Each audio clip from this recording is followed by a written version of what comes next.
Hello everyone, I'm gonna talk about the March for Our Lives movement.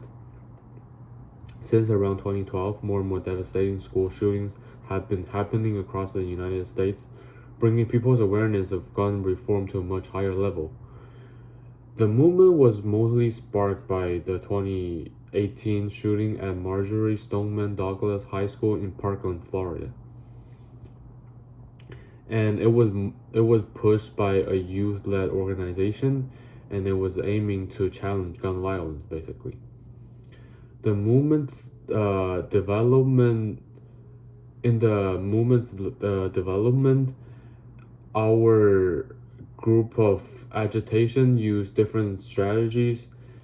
Also, corresponding the establishment use different strategies to control the movement as well. As for the history of this movement, it was born in a time where there was multiple shootings, including the 2012 Sandy Hook Elementary School tragedy and the 2017 Las Vegas shooting. And more importantly, just like what I mentioned earlier, in February 2018, the Parkland shooting was the turning point for the student activism.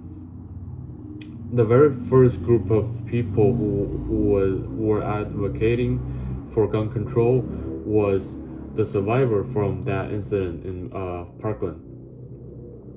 At the same time, the historical tension between the Second Amendment and public safety debates also created the conditions for March for Our Life to develop, and it ended up became a much more crucial role in the entire gun reform conversation.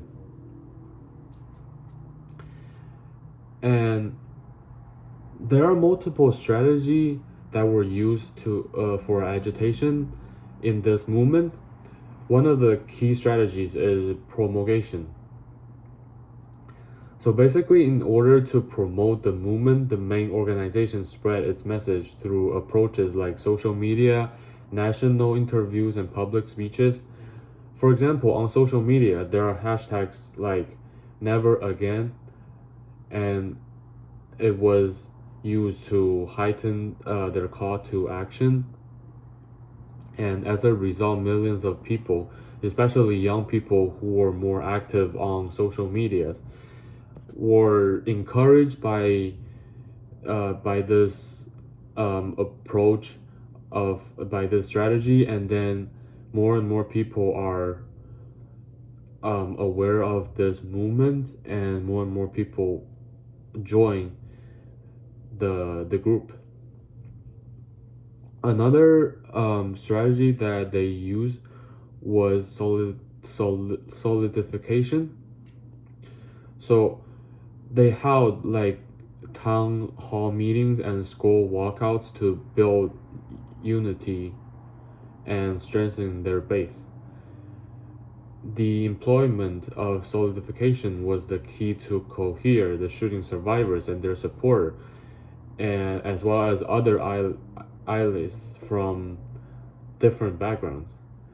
That's what made their group strong, and also lead to a effective result for the movement to achieve its goal. That's what I have for today. Thank you for listening.